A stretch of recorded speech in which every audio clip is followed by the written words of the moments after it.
പെട്ടെന്ന് ഇതന്നെ ക്യൂരിയോസിറ്റി, ഇതെന്താ ഇത് കാണാൻ പറഞ്ഞാൽ അടുത്തോട്ട് ചെന്നപ്പോഴതിനകത്തുനിന്നൊരു ശബ്ദം, ദേ ഇങ്ങോട്ട് അടുക്കരുത്, വിശുദ്ധ സ്ഥലമായത്.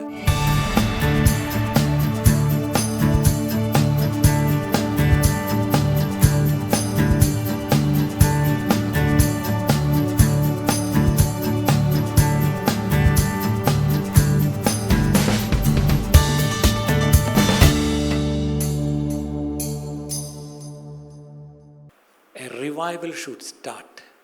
പക്ഷെ നമ്മളെല്ലാം we are waiting for a revival to start in a church. എവിടെയെങ്കിലും ഒരു സഭയിൽ ഉണർവുണ്ടെങ്കിൽ നമ്മൾ വണ്ടി പിടിച്ച് പോകാൻ തയ്യാറാണ്. എന്നിട്ട് അവിടെ പോയിട്ട് എന്തെങ്കിലും കിട്ടുമെന്നാണ് പറയുന്നത്. പക്ഷെ ഞാൻ പറയട്ടെ, റിവൈവൽ ആദ്യം തുടങ്ങുന്നത് ചർച്ചിലല്ല, ഇവിടെയാണ്. ഇറ്റ് ഷുഡ് സ്റ്റാർട്ട് ഹിയർ, അല്ലേ? റിവൈവ് മീ, എന്നെ ഉണർത്തണമേ. ചാവാറായ ശേഷിപ്പുകളെ കർത്താവേ ഒന്ന് ജീവിപ്പിച്ച് ഞാനെന്ന് എഴുന്നേക്കെട്ട് കർത്താവേ. അങ്ങനെയാണ് റിവൈവൽ ഇവിടെയാണ് സ്റ്റാർട്ട് ചെയ്യേണ്ടത്, എവിടെയെങ്കിലും ഒരു ചർച്ചിലല്ല. ഓക്കെ, ആദ്യത്തെ ഉണർവെന്ന് പറഞ്ഞത് on the day of Pentecost നമുക്കറിയാം. 120 പേരുടെ മേൽ പരിശുദ്ധാത്മാവ് ഇറങ്ങി വന്ന്, അതായിരുന്നു പെന്തക്കോസ്റ്റ് ഉണർവെന്ന് വേണേൽ പറയാം, തുടക്കം. പക്ഷേ അത് അവിടെ നിന്നില്ല. അപ്പർ റൂം ഫെലോഷിപ്പ് എന്നൊരു ബോർഡ് വിട്ട് അടുത്ത ദിവസം രാവിലെ അവർ സർവീസ് തുടങ്ങിയില്ല. അവരീ പറഞ്ഞ പോലെ അങ്ങ് പോയി. അന്ന് തന്നെ 3000, പിന്നെ 5000 രാജ്യങ്ങളിലേക്ക് അങ്ങ് പോയി. ഈ നൂറ്റാണ്ടിൻ്റെ ആദ്യം, 19-ാം നൂറ്റാണ്ടിൻ്റെ ആദ്യം നമ്മളെല്ലാം പറയുന്ന ഒരു ഉണർവുണ്ട്. അതും ഒരു അസൂസ സ്ട്രീറ്റ് റിവൈവൽ. ഒരു കൊച്ചൊരു മോളത്തെ മുറിയിൽ ഒരു ബ്ലാക്ക് ബൈബിൾ കോളേജിൽ ഒരു ബ്ലാക്ക് പ്രീച്ചർ. അദ്ദേഹത്തിന് വലിയ ഒറേറ്ററി സ്കിൽസ് ഒന്നുമില്ല. അദ്ദേഹം ഒരു പച്ച മനുഷ്യൻ. അന്ന് അവിടെ പരിശുദ്ധാത്മാവ് ഇറങ്ങി. ഒരു 17 വയസ്സുള്ളൊരു പെൺകുട്ടി, ആഗ്നസ് ഓസ്മാൻ എന്നായിരുന്നു ആ കുട്ടിയുടെ പേര്. അവൾ പെട്ടെന്ന് നമുക്ക് പരിചയമില്ലാത്തൊരു ഭാഷയിൽ ഉറക്ക ദൈവത്തെ സ്തുതിക്കാൻ തുടങ്ങി. പെട്ടെന്ന് എല്ലാവരും നോക്കി, എന്ത് പറ്റി വെക്ക്? അതിനൊരു കാരണമുണ്ട്. അവർ അപ്പോസ്തല പ്രവൃത്തികളായിരുന്നു അവരുടെ ക്ലാസ്സിൽ പഠിച്ചുകൊണ്ടിരുന്നത്. 2-ാം അധ്യായത്തിൽ വന്നപ്പം പരിശുദ്ധാത്മാ അവരുടെ മേൽ വന്നു, എല്ലാവരും അന്യഭാഷകൾ ദൈവത്തെ സ്തുതിച്ചു എന്നൊക്കെയുള്ള ഭാഗം വായിച്ചപ്പം ഇന്നസെൻ്റായിട്ട് someone asked a question, why is it not seen now? Why are we not experiencing the same experience which they had now? ഇന്ന് നമ്മുടെ ഇടയിൽ എന്താ അനുഭവം ഇല്ലാത്ത? സത്യം പറഞ്ഞാൽ ആ പ്രീച്ചർക്ക്, ആ ബൈബിൾ കോളേജിലെ ആ സാറിന് ഉത്തരവില്ലായിരുന്നു. കാരണം പുള്ളിയും കണ്ടിട്ടില്ല, കേട്ടിട്ടില്ല, അനുഭവിച്ചിട്ടില്ല. പക്ഷേ അപ്പോൾ അദ്ദേഹം സിൻസിയറായിട്ടൊരു ഉത്തരം പറഞ്ഞു, okay, yes, we have not seen it, we have not experienced it, but can we pray? നമുക്കൊന്ന് പ്രാർത്ഥിച്ചൂടെ? സോ ദേ ഓൾ ഒന്നിച്ച് കൈപിടിച്ചൊരു പ്രാർത്ഥന, കർത്താവേ, if this is true, if Acts 2 is true, if that what was prophesied in the book of Joel is true, why can't we have it today? എന്നൊരു പ്രാർത്ഥന പ്രാർത്ഥിച്ചിട്ട് മുന്നോട്ട് പോയപ്പോഴാണ് ഈ ദൈവം തൊട്ടത്. ഞാനൊരു കാര്യം പറയട്ടെ, ദൈവിക സന്ദർശനമാണ് ഉണർവെന്ന് ഞാൻ പറയുന്നത്, അല്ലേ? It's encounter with God. Encounter with God, അതാണ് കാര്യം. അല്ലെങ്കിൽ ഹെവൻ സെൻഡ് ആണ് റിവൈവൽ, ഗോഡ് സെൻഡ് ആണ് റിവൈവൽ. അപ്പോൾ അവിടെയാണ് ഇന്ന് ഞാൻ ഏറ്റവും സന്തോഷിക്കുന്നൊരു കാര്യം. ദൈവം ചിലപ്പോഴെങ്കിലും ഒട്ടും പ്രതീക്ഷിക്കാത്തിടത്ത് തന്നെ വെളിപ്പെടുത്തിയിട്ടുണ്ട്. ഒരു ഉദാഹരണം പറയാം. യാക്കോബ് വീട് വിട്ട് ഓടുക, പേടിച്ചിട്ടാണ് ഓടുന്നത്. പക്ഷെ ഓടുന്ന ഓട്ടത്തിൽ സന്ധ്യ ആയപ്പോൾ എവിടെയിൽ നിന്ന് കിടക്കണം. ക്ഷീണിച്ച് അവിടെ തുറസായൊരു സ്ഥലത്ത് ഒരു കല്ലെടുത്ത് തലണയായിട്ട് വെച്ച് കിടന്നുറങ്ങി. കല്ല് തലണയായിട്ട് വെച്ച് ഉറങ്ങിയിട്ടുള്ള ആരെങ്കിലും ഉണ്ടോ? ഒരു രാത്രിത്തെ ഉറക്കം പോയി കിട്ടും if pillow is not soft. പക്ഷെ അവിടെ കല്ല് വെച്ചാണ് ഉറങ്ങിയത്. പക്ഷേ ആ കല്ല് വെച്ച് ഉറങ്ങിയപ്പം സുഖമായിട്ടങ്ങ് ഉറങ്ങി. പക്ഷേ ആ ഉറക്കത്തിൽ എന്തും കൂടെ കണ്ടു, ഒരു സ്വപ്നം, ഒരു ദർശനം. സ്വർഗം തുറന്നൊരു ഏണി താഴോട്ട് വെച്ച് ദൂതന്മാർ ഇറങ്ങുകയും കയറുകയും ചെയ്യുന്നു. ഇത് കണ്ടപ്പം അവിടെ ഒരു സ്റ്റേറ്റ്മെൻ്റ് ഉണ്ട്. എന്താണെന്നറിയാമോ? രാവിലെ എഴുന്നേറ്റ് ആ കല്ലെടുത്ത് നൂത്ത് വെച്ച് എണ്ണയൊക്കെ ഒഴിച്ച് ബഥേലിന് പേരൊക്കെ ഇട്ടിട്ട് പോയി. പക്ഷെ അവിടെ പറയുന്നൊരു കാര്യമുണ്ട്, ഇവിടെ ദൈവമുണ്ട്, ഞാൻ അറിഞ്ഞില്ല. അതിൻ്റെ അർത്ഥം എന്താ? ഗോഡ് വാസ് ഹിയർ, അല്ലേ? ദൈവം ഉണ്ടായിരുന്നു, ഞാൻ അറിഞ്ഞില്ല. ഇതുപോലെ നമ്മളെ ഞെട്ടിപ്പിക്കുന്ന തരത്തിൽ ചില ദൈവ സാന്നിധ്യം നമ്മൾ അനുഭവിക്കും. How many of you believe that? We have to experience God's presence in the least expected places, maybe in the least expected time. ഒട്ടും പ്രതീക്ഷിക്കാത്ത സ്ഥലത്തും സമയത്തും സാഹചര്യത്തിലും ചിലപ്പം ദൈവ സാന്നിധ്യം നമ്മൾ അനുഭവിക്കും. അങ്ങനെ അന്നവിടെ യാക്കോബ് അനുഭവിച്ചു. അത് കഴിഞ്ഞ് മോശ ആടിനെയും മേയിച്ചുകൊണ്ട് ഇങ്ങനെ നടക്കുക. അപ്പോൾ ഈ മലയിൽ പോകുമ്പം ചില കാട്ടുതീയൊക്കെ കാണും. That is very natural. മോശയ്ക്ക് ഈ കാട്ടുതീ വലിയ ഇതൊന്നുമല്ല, എപ്പോഴും കാണുന്നതാണ്. അതിലൊരിക്കലും വലിയ താല്പര്യം തോന്നിയില്ല. മാറിപ്പോവും തീ കണ്ട. പക്ഷെ അന്ന് നോക്കിയപ്പം തീ നന്നായിട്ട് കത്തുന്നു, പക്ഷേ ആ പച്ചപ്പ് അതുപോലുണ്ട്, വെന്തു പോകുന്നില്ല. It's not consumed, burning bush. പെട്ടെന്ന് ഇതൊരു ക്യൂരിയോസിറ്റി, ഇതെന്താ ഇത് കാണാൻ പറഞ്ഞാൽ അടുത്തോട്ട് ചെന്നപ്പോഴതിനകത്തുനിന്നൊരു ശബ്ദം, ദേ ഇങ്ങോട്ട് അടുക്കരുത്, വിശുദ്ധ സ്ഥലമായത്, ശരി പൂരിയിട്. ഞാൻ ചോദിച്ചോട്ടെ, അന്ന് ഈ ആടിനെയും കൊണ്ട് ഇറങ്ങിയപ്പം മോശ പ്രതീക്ഷിച്ചോ അന്ന് ദൈവശബ്ദം കേൾക്കുമെന്ന്? അല്ലേ? അന്ന് ആടിനെയും കൊണ്ട് സാധാരണ പോലെ ഇറങ്ങിയതാ.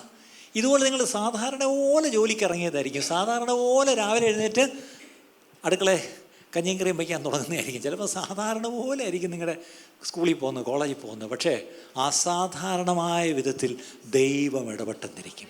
God may show up in a very unusual way. Do you believe that? അടുത്തത് ഒരു കൊച്ചു പയ്യൻ അവൻ്റെ അമ്മയെ കെട്ടി അവൻ കൊന്നേനെ. എന്താണെന്നറിയാം കാര്യം? ഈ അമ്മയ്ക്ക് കുറേ നാൾ മക്കളില്ലായിരുന്നു. അമ്മ കരഞ്ഞൊരിക്കൽ പള്ളിയിൽ പോയിരുന്നൊരു കരച്ചിൽ. എങ്കിൽ കരഞ്ഞ് പ്രാർത്ഥിച്ചിട്ട് വന്നാൽ പോരെ. അവിടെ ഇരുന്നിട്ട് ഒരു നേർച്ച, എന്താണ്? എനിക്കൊരു ആൺമകനെ തന്നാൽ ഇവിടെ കൊണ്ട് തന്നേക്കാം. ഇന്ന് നിങ്ങളുടെ മക്കളെ കൊണ്ടൊരു പള്ളിയിൽ തന്നാൽ വിടുവോ അമ്മര്? ആലോചിച്ചു, അതും ഒരു മകൻ. അമ്മ എന്ത് ചെയ്തു? പാലുകൂടി മാറി ഉടനെ മോനെ കൊണ്ട് പള്ളിയിൽ കൊണ്ട് കൊടുത്തു. പള്ളിയിൽ പാസ്റ്റർ ആരാ? ഒരു വല്യപ്പൻ. അങ്ങനെ കണ്ണും കണ്ടുകൂടാ, ചെവിയും കേൾക്കത്തില്ല, ദൈവശബ്ദമില്ല, ദൈവിക ദർശനമില്ലാത്ത കാലം. അങ്ങനെയുള്ള സ്ഥാനത്തായി പയ്യനെ. അപ്പോൾ അവന് ഒരു ഫണ്ണും ഓടിയില്ല. അവിടെ TV ഉണ്ടായിരുന്നോ? മൊബൈൽ ഉണ്ടായിരുന്നോ? ഒന്നുമില്ല. So it is so boring. അവിടെ ഈ വിളക്കിൽ അപ്പോഴെപ്പോഴും എണ്ണ ഒഴിച്ചു കൊടുക്കണം. പിന്നെന്താ, ഇവനതൊക്കെയുള്ളൂ പണി. ഈ വല്യപ്പനോട് മിണ്ടിയും പറഞ്ഞിരിക്കുക, അയക്ക് വല്ലതുണ്ട്. പിന്നെ ഇയാളുടെ 2 മക്കൾ തോന്നിയ ദിവസം നടക്കുക. അപ്പോൾ ചുരുക്കി പറഞ്ഞാൽ this boy, for him it is a boring place. Sorry. പക്ഷേ രാത്രി അവൻ പതിപോലെ ഒന്ന് അപ്പച്ചന് കുടിക്കാനുള്ള ഫ്ലാസ്കിൽ വെള്ളവും ഗ്ലാസ്സും ഒക്കെ എടുത്ത്, അപ്പച്ച ഞാൻ പോയി കിടക്കട്ടെ, ഓക്കെ, ഞാൻ ഇപ്പുറത്തുണ്ട്, എന്തെങ്കിലും ഉണ്ട് എന്നെ വിളിച്ചാൽ മതി, ഓക്കെ, ഗുഡ് നൈറ്റ് അപ്പച്ച എന്ന് പറഞ്ഞ് പോയി കിടന്നു. ഇച്ചിരി കഴിഞ്ഞപ്പം ശമുവേലേ അപ്പച്ച വിളിച്ചോ, വെള്ളം വേണോ? ഇല്ലയോ? ഓക്കെ, വീണ്ടും ചെന്ന് കിടന്നു. ശമുവേലേ, പിന്നെയും ചാടി ചെന്നു. അപ്പച്ച വിളിച്ചോ? ഇല്ലടാ, ഞാൻ വിളിച്ചില്ല. അങ്ങേർക്ക് ബോധം ഉണ്ടായി. മോനെ, ഇനി വിളിക്കുകയാണെങ്കിൽ ഇങ്ങനെ ഒന്ന് പറയണം, അടിയൻ. നമ്മളും പറയുന്നുണ്ട്, എന്താണ് ഇവിടെ കീബോർഡ്? ഇവിടെ എല്ലാവരും എഴുന്നേറ്റിരിക്കാം, കൈ രണ്ടും പൊക്കാം. ആടി. എത്ര വട്ടം 2 കൈയും പോക്കി അടിയനിതാ. അത് ഇംഗ്ലീഷിലും ഹിന്ദിയിലും തമിഴിലും ഉള്ള ഭാഷയെ മുഴുവൻ നമ്മൾ പാടി. ഇതുവരെ ഒന്നും ഇങ്ങോട്ട് സംസാരിച്ചില്ല. ആ പയ്യൻ ഒറ്റ പ്രാവശ്യം പറഞ്ഞേ ഉള്ളൂ, അടിയനിതാ. അടുത്ത 40 വർഷം ദൈവം സംസാരിച്ചു. He was God's prophet for the next 40 years and he was the greatest prophet. അന്ന് ഇസ്രായേലിലുണ്ടായാലും ഇത്രയും വലിയൊരു പ്രവാചകനില്ല. ദാൻ മുതൽ ബേർഷേബ വരെ ദൈവത്തിൻ്റെ ശക്തിയേറിയ ദൂതുമായി ഈ പ്രവാചകൻ നടന്നു. പക്ഷെ അവൻ വലുതായപ്പോഴല്ല ദൈവനെ വിളിച്ച്, അവൻ പയ്യനായിരുന്നപ്പോഴാണ്. ഇന്ന് രാവിലെ നമ്മുടെ ഒരു ബ്രദർ എന്നെ സിലിഗുഡിയിൽ നിന്ന് രാവിലെ എനിക്കൊരു വോയിസ് മെസ്സേജ് ഇട്ടു. പാസ്റ്റർ, ഇന്നലെ ഇവിടെ ഒരു ശക്തമേറിയൊരു ശുശ്രൂഷ നടന്നപ്പം ദൈവത്തിൻ്റെ ആത്മാവ് ശക്തമായിട്ട് പറഞ്ഞു, കുട്ടികളെ വിടരുത്, നമ്മുടെ കുഞ്ഞുങ്ങളെ അവരെ പ്രാർത്ഥിച്ചോണം. ദൈവം ശക്തമായി കുഞ്ഞുങ്ങളെ ഉപയോഗിക്കാൻ പോകുന്നു. കുഞ്ഞുങ്ങളിലൂടെ ദൈവം സംസാരിക്കാൻ പോകുന്നു. കുഞ്ഞുങ്ങളിലൂടെ വലിയ വീരപ്രവൃത്തികൾ ചെയ്യാൻ പോകുന്നു. കുഞ്ഞുങ്ങളിലൂടെ വലിയ ദൈവത്തിൻ്റെ പ്രവൃത്തികൾ വെളിപ്പെടാൻ പോകുന്നു. അത് കുഞ്ഞുങ്ങളെ നമ്മൾ ഇഗ്നോർ ചെയ്യരുത്, നെഗ്ലക്റ്റ് ചെയ്യരുത്. അവർക്ക് വേണ്ടി പ്രാർത്ഥിക്കണം, അവർക്ക് വേണ്ടി ഒത്തിരി പ്രാർത്ഥിക്കണം. ദൈവം അവരെ കയ്യിലെടുക്കാൻ പോകുന്നു. ഞാനത് കേട്ടപ്പം ഞാൻ രാവിലെ അത് പറഞ്ഞു, ഞാനിപ്പോൾ പോയ ചർച്ചിലും പറഞ്ഞു, എല്ലായിടത്തും പറഞ്ഞു, God is going to use the next generation, the children. അപ്പോഴാണ് യോവേലി പറഞ്ഞത്, അന്ത്യകാലത്ത് സകലജഡത്തിന്മേലും ആത്മാവിനെ പകരുമ്പം നിങ്ങളുടെ കുഞ്ഞുങ്ങൾ, നിങ്ങളുടെ യൗവനക്കാർ, നിങ്ങളുടെ ചെറുപ്പക്കാർ, നിങ്ങളുടെ വൃദ്ധന്മാർ എന്ത് ചെയ്യുമെന്ന് എഴുതിയിരിക്കുന്നത്? അവർ വരുന്ന, ഇപ്പം നമ്മുടെ വൃദ്ധന്മാർ വരുന്ന. പിന്നെ അതിന് നമുക്കെല്ലാം ഒരു ആൻറ്റിസിപ്പേറ്ററി ബെയിലുണ്ട്. എന്താണെന്നറിയാം? അത് കഴിക്കുന്ന മരുന്ന് അങ്ങനത്തെയാ. ശരിയാ, ഒത്തിരി മരുന്നുകൾ ഇപ്പം ട്രൗസ് ചെയ്യാണ്, ശരിയാണ്. പക്ഷെ ഇതല്ല, ഈ ഉറക്കമല്ല, അല്ലേ? അവിടെ ശരിക്കും പറഞ്ഞാൽ വൃദ്ധമാർ നിങ്ങളും ചില സ്വപ്നങ്ങൾ കാണും. അത് ചുമ്മാ ഉള്ള ദിവാസ്വപ്നങ്ങളല്ല, ദൈവം ചില സ്വപ്നങ്ങൾ കാണിക്കും, അല്ലേ? ദൈവം ചിലത് കാണിക്കും. പ്രിയപ്പെട്ടവർ, ചെറുപ്പക്കാർ അവരും ഈ പറഞ്ഞ പോലെ അവരും പ്രവചിക്കും. കുട്ടികൾ അവരും, they will also say the oracles of God, അല്ലേ? They will become the mouthpieces of God. അങ്ങനെയുള്ളൊരു ശക്തിയേറിയ ശുശ്രൂഷ നമ്മുടെ കുഞ്ഞുങ്ങളോട് ചെയ്യും. ആ ശമൂവേൽ പ്രതീക്ഷിച്ചോ? അന്ന് പായി ചെന്ന് വിരിച്ച് കിടന്നപ്പം അവൻ വിചാരിച്ചോ അന്ന് ദൈവം സംസാരിക്കുമെന്ന്? കേട്ടോ, least expected places, least expected people, അവിടെയൊക്കെയാണ് ദൈവം തന്നെ വെളിപ്പെടുത്തിയത്. പിന്നെ ഒരു മനുഷ്യനുണ്ടായിരുന്നു, അദ്ദേഹം വലിയ പ്രവാചകനായിരുന്നു. പക്ഷെ അദ്ദേഹത്തിന് ഒറ്റ കുഴപ്പമില്ല. ഈ പ്രവാചകന്മാർക്കൊരു കുഴപ്പമുണ്ട്, അവരുടെ ജോലി തന്നെ ആ മനുഷ്യൻ നീ തന്നെ. ഈ കൈ ചൂണ്ടലാണ് അവരുടെ ജോലി. അപ്പം ഈ മനുഷ്യനെ ആരെ കണ്ടാലും നിനക്ക് അയ്യോ കഷ്ടം, നിനക്ക് അയ്യോ കഷ്ടം, ഇത് തന്നെ പറഞ്ഞുകൊണ്ടിരുന്നു. 5 അധ്യായം വരെ ദൈവം സഹിച്ചു. 6-ാം അധ്യായം ആയപ്പം ദൈവം വരെ ജീവനിട്ടൊരു പണി കൊടുത്തേ പറ്റൂ. എന്ത് ചെയ്യണം? ദൈവം തന്നെ വെളിപ്പെടുത്തി. God gave a revelation of who is. ഉയർന്നും പൊങ്ങിയിരിക്കുന്ന സിംഹാസനത്തിൽ ഒരു കാഴ്ച കണ്ടു. ഈ പുള്ളി നേരെ ഇങ്ങനെ ചൂണ്ടിയ കൈ ഇങ്ങനെ അങ്ങ്, ഇനി എനിക്കാണ് അയ്യോ കഷ്ടം. ഒരു റിപ്പൻറ്റൻസ് ഉണ്ടായി. അത് കഴിഞ്ഞപ്പോൾ ഒരു ശബ്ദം, ആർ നമുക്ക് വേണ്ടി പോകും.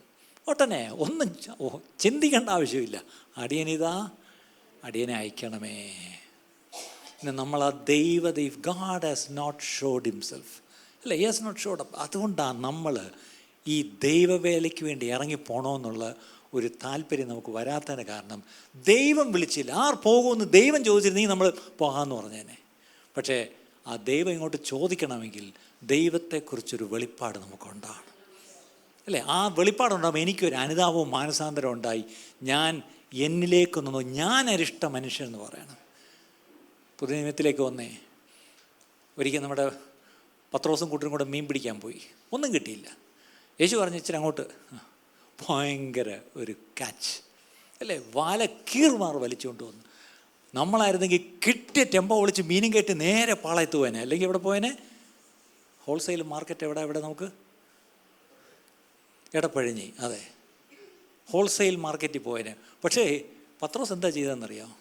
മീൻ വലിച്ച് കയറ്റി വെച്ച് ഒറ്റ ചെന്നിട്ട് കാലിലോട്ടങ്ങ് വീണിട്ടൊരു പറച്ചിൽ, എന്താണ്? പാവിയായ എന്നെ വിട്ട്. ഞാൻ ചോദിച്ചോട്ടെ, അവിടെ എന്താ, what was the encounter there? നമ്മളായിരുന്നെങ്കിൽ ആ മീനും കൊണ്ട് പോകാനേ നിൽക്കൂ. എന്നാൽ നമ്മുടെ പ്രശ്നം, നമുക്ക് എങ്ങനെയെങ്കിലും ബ്ലെസ്സിങ് വേണം. കിട്ടിയ ബ്ലെസ്സിങ്ങും കൊണ്ട് നമ്മൾ പിന്നെ കാണത്തില്ല, തുടങ്ങും. പണ്ടൊരിക്കൊരു ദേവദാസൻ പറഞ്ഞാണ്, ഇന്നത്തെ പീറ്റർ ആയിരുന്നെങ്കിൽ പറഞ്ഞേനെ, Lord okay let's start Jesus and Peter fisheries private limited, 50% നിനക്ക്, 50% എനിക്ക്. എന്ന് രാവിലെ ഇങ്ങ് വരണം, ഇത് ഉപയോഗിച്ചോ, കുഴപ്പമില്ല, യൂസ് ദിസ് പ്ലാറ്റ്ഫോം. പക്ഷേ പ്രശ്നം എന്താണ്? J&P ഫിഷറീസ് അല്ലെങ്കിൽ P&J, രണ്ടാണെങ്കിലും അവിടെ ഒരു കൂട്ടുകച്ചവടമാണ് ഉദ്ദേശിക്കുന്നത്. പക്ഷേ പത്രോസ് പിന്നെ മീൻ പിടിക്കാൻ പോയതായിട്ട് കാണുന്നത്, ആ മീൻ എന്ത് ചെയ്തു എന്നുള്ളത് എനിക്ക് എപ്പോഴും ഒരു ചോദ്യം. എന്നെങ്കിലും സ്വർഗത്തിൽ പോകുമ്പോൾ ഞാൻ പത്രോസിനെ കാണുമ്പോൾ ചോദിക്കുക, അല്ല ആ മീൻ എന്ത് ചെയ്തു? കോർപ്പറേഷൻകാർ കൊണ്ട് അവരുകൊണ്ട് കുഴിച്ചു മൂടിയോ, എന്ത് ചെയ്തു, അല്ലേ? അല്ല, പിന്നെ മീൻ പിടിക്കാൻ പുള്ളിക്ക് നേരമില്ല. കാരണം he had N encounter with Jesus, അല്ലേ? അടുത്തത് വേറൊരാൾ, ക്രിസ്തു വിരോധി, ക്രിസ്ത്യാനികളെ പീഡിപ്പിക്കാൻ വേണ്ടി ചീട്ട് മേടിച്ച് വരിക. ഭയങ്കര വരവാണ് വന്നത്. ഒരു ഡെമസ്കസിൻ്റെ വാതിൽക്കൽ വെച്ച് എന്ത് ചെയ്തു? He had an god showed himself. ഒരു വലിയ വെളിച്ചം, ബോധം കെട്ട് വീണു, കണ്ണുപോയി. അവിടെ കിടന്നുണ്ട് ഒറ്റ ചോദ്യം, ഹൂ ആർ യു ലോർഡ്? ഒരു യഹൂദൻ ഒരിക്കലും വായിൽ ലോർഡ് എന്നുള്ള വാക്ക് എടുക്കത്തില്ല. ഇത് മനസ്സിലായി, ദിസ് ഈസ് സംതിങ് ഡിവൈൻ. ആരാകുന്ന കർത്താവേ? എന്തോന്ന് ചോദിക്കാൻ? ഞാൻ തന്നെ, നീ പീഡിപ്പിക്കുന്ന ക്രിസ്തുവാണ് ഞാൻ, യേശുവാണ് ഞാൻ. തീർന്നു. ശൗൽ അതോടുകൂടി പൗലോസായി. ബാക്കി ഇതിനകത്ത് ലേഖനങ്ങൾ മുഴുവൻ പിന്നെ അദ്ദേഹം എഴുതിയത്. ഇതെല്ലാം കാണിക്കുന്നത് encounters and awareness of God's presence. Azusa സ്ട്രീറ്റിൽ ഒരു ഉണർവുണ്ടായി. അത് ആ കെട്ടിടത്തിനകത്ത് മാത്രം ഒതുങ്ങിയില്ല, അത് സ്ട്രീറ്റിലേക്ക് ഇറങ്ങി, അടുത്ത സ്ട്രീറ്റിലേക്ക് പോയി, അടുത്ത ടൗണിലേക്ക് പോയി, അടുത്ത സ്റ്റേറ്റിലേക്ക് പോയി, അടുത്ത രാജ്യത്ത്, യൂറോപ്പിലേക്ക് വന്നു, ഇന്ത്യയിലേക്ക് വന്നു. ഒരു പാവം മദാമ്മയുടെ ഭർത്താവും കൂടെ വണ്ടി കയറി കേരളത്തിൽ വന്നു. ഇവിടുത്തെ ആദ്യത്തെ AG മിഷണറീസാണ്. അത് കഴിഞ്ഞ് വേറൊരു മനുഷ്യൻ, പാവം റോബർട്ട് F. കുക്ക് എന്ന് പറഞ്ഞൊരു മനുഷ്യൻ, അദ്ദേഹവും വണ്ടി കയറി മതി. എന്ത് കണ്ടിട്ട് വന്നോ എന്തോ പാവം. അന്ന് കപ്പലിൽ കയറി എത്ര നാൾ കഴിഞ്ഞാൽ വന്നേ. ഇവിടെ വന്നാൽ യൂറോപ്യൻ ക്ലോസറ്റ് ഉണ്ടോ? ഇവിടെ നിങ്ങൾക്ക് പറ്റുന്നില്ല ഇന്ത്യൻ, പിന്നെയാണ് ആ പാവം സായിപ്പിന്. അയാൾ ഈ കാട്ടുമുക്കി കൂടെ ഒക്കെ കയറി നടന്ന് പാവപ്പെട്ടവരോടെല്ലാം സുവിശേഷം പറഞ്ഞ് വിശ്വസിച്ചവരെ സ്നാനപ്പെടുത്തി, അഭിഷേകം നിങ്ങൾക്കുണ്ട്, പരിശുദ്ധാത്മ നിറവ് നിങ്ങൾക്ക് പ്രാപിക്കാം, ആത്മസ്നാനം പ്രാപിക്കാം, അനുഭവമുള്ളത് എനിക്ക്, ഞാൻ വേണേൽ പ്രാർത്ഥിക്കാം എന്ന് പറഞ്ഞ് ദൈവം പ്രാർത്ഥിച്ചു. അനേകർ അഭിഷേകം പ്രാപിച്ചു. അങ്ങനെയാണ് പെന്തക്കോസ്ത് സഭ കേരളത്തിൽ തുടങ്ങിയത്. AG ചർച്ച് തുടങ്ങി, ചർച്ച് ഓഫ് ഗോഡ് ചർച്ച് തുടങ്ങി, പിന്നീട് നമുക്കെല്ലാം അറിയാം. ഇന്ന് ഞാനും നിങ്ങളിവിടെ ഇരിക്കുന്നതിന് കാരണം ആ റിവൈവലാണ്. Can you say an amen for that? നല്ലോണം ഓർക്കണം, നമ്മളിന്ന് ഇവിടെ ഇരിക്കുന്നതിന് കാരണം ആ റിവൈവലാണ്. വർഷം എത്രയായി അല്ലേ? വർഷം എത്രയായി? 120 വർഷം കഴിഞ്ഞു. എന്നിട്ട് നമ്മളിവിടെ ഇരിക്കുന്നു. അതിൻ്റെ അർത്ഥം ആ റിവൈവൽ 3 വർഷമേ ആ സ്ഥലത്തുള്ളായിരുന്നു. പക്ഷേ അതിൻ്റെ സസ്റ്റെയിൻ ചെയ്ത് വരുന്നുണ്ടോ? ഇത്രയും വർഷമായിട്ടും still people are getting saved. ഞാൻ പ്രാർത്ഥിക്കുന്നത് ഈ നാളുകളിൽ ഇതുപോലൊരു ഉണർവ് ദൈവസഭയിലുണ്ടാവണം. God is willing to show himself. തന്നെ വെളിപ്പെടുത്താൻ ദൈവത്തിന് തയ്യാറാണ്. പക്ഷേ പ്രശ്നം, ദൈവം പ്രതീക്ഷിക്കാത്തത് തന്നെ വെളിപ്പെടുത്തിയിട്ടുണ്ട്. മോശയ്ക്ക്, യാക്കോബിന്, ശമൂവേലിന്, പത്രോസിന്, ഈ പറഞ്ഞ യെശയ്യാവിന്, ഇവർക്കെല്ലാം. അങ്ങനെയാണെങ്കിൽ if you would really pray a prayer, ആ പ്രാർത്ഥന 85-ാം സങ്കീർത്തനം 7-ാം വാക്യം, നിൻ്റെ ജനം നിന്നിൽ ആനന്ദിക്കേണ്ടതിന് നീ ഞങ്ങളെ വീണ്ടും ജീവിപ്പിക്കുകയില്ലയോ? How many will pray that prayer? Lord, won't you revive us, Lord? Won't you revive us once again? ഞങ്ങളെ ഒന്നുകൂടെ ഒന്ന് ഉണർത്തണേ അപ്പാ, ഞങ്ങളെ ഒന്നുകൂടെ ഒന്ന് ഉണർത്തണമേ അപ്പാ. എത്ര പേര് അങ്ങനെ ഒരു പ്രാർത്ഥന പ്രാർത്ഥിക്കും? എല്ലാവരും ഒരു നിമിഷം കണ്ണടച്ചാട്ട്. We are closing here. ഒരു നിമിഷം കണ്ണടച്ചാട്ട് എല്ലാവരും. Lord revive us, Lord. Lord revive us, Lord. Lord revive us, Lord. ഞങ്ങളെ ഉണർത്തണമേ കർത്താവേ, ഞങ്ങളെ ഉണർത്തണമേ. എത്ര പേര് പ്രാർത്ഥിക്കും? ശബ്ദം ഉയർത്തി എത്ര പേരൊന്ന് പ്രാർത്ഥിക്കും? കർത്താവേ, പലപ്പോഴും നമ്മൾ ആവേശത്തിൽ പാടും, ആദ്യ നൂറ്റാണ്ടിലെ അനുഭവം പോൽ. ഇതൊക്കെ ആവേശം മാത്രമേ ഉള്ളൂ. ആവേശം കൊണ്ടൊന്നും ദൈവമൊന്നും പ്രവർത്തിക്കത്തില്ല. നമ്മുടെ ആവേശത്തിന് പ്രവർത്തിക്കാൻ ദൈവം അങ്ങനത്തെ ആളല്ല. നമുക്കാണ് ഈ ആവേശമൊക്കെ. ദൈവത്തിന് ആവേശമൊന്നുമില്ല. അങ്ങനെയാണെങ്കിൽ താൻ നോക്കിയിരിക്കുന്നത്, തന്നിലേക്ക് മാത്രം നോക്കിയിരിക്കും, തന്നിൽ ഏകാഗ്രചിത്തരായിരിക്കുന്നവർ ഭൂമിയിൽ എവിടെയൊക്കെ ഉണ്ടെന്ന് അവൻ്റെ കണ്ണ് ഇങ്ങനെ ഊടാടിക്കൊണ്ടിരിക്കും. അങ്ങനെയാണെന്നെങ്കിൽ ഇന്നിങ്ങനെ കണ്ണുകൊണ്ട് ഇങ്ങനെ സ്കാൻ ചെയ്ത് പോകുമ്പം ഈ തിരുവനന്തപുരത്ത് ഈ ഒരു മാളിക മുറിയിലിരിക്കുന്ന ഒരു കൂട്ടത്തെ ദൈവം കണ്ടിരുന്നെങ്കിൽ how glad would have been. എത്ര സന്തോഷമായനെ നമ്മുടെ കർത്താവിന്. കർത്താവ് തന്നെ വെളിപ്പെടുത്തിയേനെ. കർത്താവെ, അങ്ങൊന്ന് വെളിപ്പെട്ട് കിട്ടണം കർത്താവെ, ഞങ്ങൾക്കൊന്ന് അങ്ങ് വെളിപ്പെടുത്തി തരണമേ എന്ന് എത്ര പേര് പ്രാർത്ഥിക്കും? എല്ലാവരും ശബ്ദം ഉയർത്തിക്കാട്ടെ. I want all of you to open your mouth and start praying. I want everyone to open your mouth and start praying. എല്ലാവരും വായി തുറന്നൊന്ന് പ്രാർത്ഥിച്ചാട്ടെ. കർത്താവെ, അങ്ങേ തന്നെ ഒന്ന് വെളിപ്പെടണേ. an awareness of God's presence, that is what is needed in the church. ദൈവ സാന്നിധ്യം ഒന്ന് അനുഭവിക്കണം. ദൈവം ഇവിടെ ഉണ്ട്, ഞാനോ അറിഞ്ഞില്ല. ഞങ്ങൾ എന്നും വരുന്ന പോലെ ഇന്ന് പള്ളിയിൽ വന്നു, പക്ഷേ ഇന്നിവിടെ വന്നപ്പോൾ ദൈവമുണ്ട്, ഞാൻ അറിഞ്ഞില്ല. എന്നും പോലെ പാട്ടുപാടി, പക്ഷെ ദൈവമുണ്ടായിരുന്നു, ഞാൻ അറിഞ്ഞില്ല. എന്നും പോലെ ശുശ്രൂഷിച്ചു, പക്ഷെ ദൈവമുണ്ടായിരുന്നു, ഞാൻ അറിഞ്ഞില്ല എന്ന് പറയത്തക്കവണ്ണം ഉള്ള അനുഭവങ്ങൾ ഈ വരും നാളുകളിൽ സഭയിലുണ്ടാകണം. അങ്ങനെ അനുഭവങ്ങൾ ആഗ്രഹിക്കുന്നവർ മാത്രം ഒന്ന് എഴുന്നേറ്റ് നിന്നിട്ട് നമ്മൾ ഒരുമിച്ച് നമുക്ക് പ്രാർത്ഥിക്കാം. Hallelujah, hallelujah, hallelujah. എത്ര പേര് ഒരുമിച്ച് നിന്ന് കർത്താവെ, ഞങ്ങൾ കർത്താവെ വാസ്തവമായി ഒരു ഉണർവിന് വേണ്ടി ഞങ്ങൾ ആഗ്രഹിച്ചു പ്രാർത്ഥിക്കുന്നപ്പാ, ഒരു ഉണർവിന് വേണ്ടി ഞങ്ങൾ ആഗ്രഹിക്കുന്നു എന്ന് ആഗ്രഹിക്കുന്നവർ മാത്രം ഒരുമിച്ചൊന്ന് പ്രാർത്ഥിച്ചേട്ടെ. How many feel really pray, Lord, we would love to see a revival. പക്ഷേ എവിടെയെങ്കിലും ഒരു കെട്ടിടത്തിൽ റിവൈവൽ ഉണ്ടായി, എവിടെയെങ്കിലും ഒരു പട്ടണത്തിൽ റിവൈവൽ ഉണ്ടായി അവിടെ ഓടിച്ചെന്ന് കയറാനല്ല, എന്നിൽ തുടങ്ങണമേ ഉണർവ്. നിങ്ങളുടെ നെഞ്ചിലോട്ടൊന്ന് കൈവച്ചിട്ട് പറഞ്ഞേ, കർത്താവെ, ഇവിടെ റിവൈവൽ തുടങ്ങട്ട് കർത്താവേ, ഇവിടെ റിവൈവൽ തുടങ്ങട്ട് കർത്താവേ, പുറത്തല്ല, ഇവിടെ റിവൈവൽ തുടങ്ങട്ട് കർത്താവേ. എത്ര പേരൊന്ന് പ്രാർത്ഥിക്കും? ഇവിടെ എന്നിലൊരു റിവൈവൽ, എൻ്റെ ചിന്താഗതിക്കൊരു മാറ്റം, എൻ്റെ മനസ്സ് പുതുക്കിയൊന്ന് രൂപാന്തരപ്പെടണം കർത്താവേ. എൻ്റെ ശരീരത്തെ ഞാനൊന്ന് യാഗമായി സമർപ്പിക്കട്ടെ. എന്നിലൊന്ന് കർത്താവെ വെളിപ്പെടണമേ. എൻ്റെ ഉറക്കത്തിൽ നീ എന്നെ ഒന്ന് തട്ടി ഉണർത്തി എന്നോട് സംസാരിക്കണമേ. ചില ദർശനങ്ങളും കാഴ്ചകളും സ്വപ്നങ്ങളും നീ എനിക്ക് തരണമേ കർത്താവെ. അന്നു മുതൽ പിന്നെ എൻ്റെ ജീവിതം പഴയ പോലെ ആകാതെ വണ്ണം. യെശയ്യാവ് പിന്നെ പഴയ പോലെ അല്ലായിരുന്നു, പത്രോസ് പിന്നെ പഴയ പോലെ അല്ലായിരുന്നു, ശമൂവേൽ പിന്നെ പഴയ പോലെ അല്ലായിരുന്നു. അങ്ങനെയെങ്കിൽ കർത്താവെ, അതുപോലൊരു ജീവിതം എനിക്ക് തരണമേ, അതുപോലൊരു എൻകൗണ്ടർ എനിക്ക് വേണം കർത്താവെ. How many will pray, Lord, I need an encounter which will really transform my life, then I will never be the same. പഴയ പോലെ ഒരിക്കലും ഞാൻ ആകാതെ വണ്ണം എന്നിലൊരു മാറ്റം കാണുവാൻ, എന്നിലൊരു രൂപാന്തരം കാണുവാൻ എന്നെ ഞങ്ങളുടെ കരത്തിലേക്ക് ഏൽപ്പിക്കുന്നു എന്ന് പറഞ്ഞ് നമുക്ക് പ്രാർത്ഥിക്കാം. കർത്താവെ, അതിൽ കുറഞ്ഞൊരു പ്രാർത്ഥന ഞങ്ങൾക്ക് പ്രാർത്ഥിക്കുവാനില്ലപ്പാ. അങ്ങനെ ഒരു പ്രാർത്ഥന ഞങ്ങൾ ഇന്ന് പ്രാർത്ഥിച്ചിരിക്കുന്നു. ഈ വരുന്ന ആളുകൾ ഞങ്ങൾ ഓരോരുത്തരുടെയും സാക്ഷ്യം. I had an encounter with God.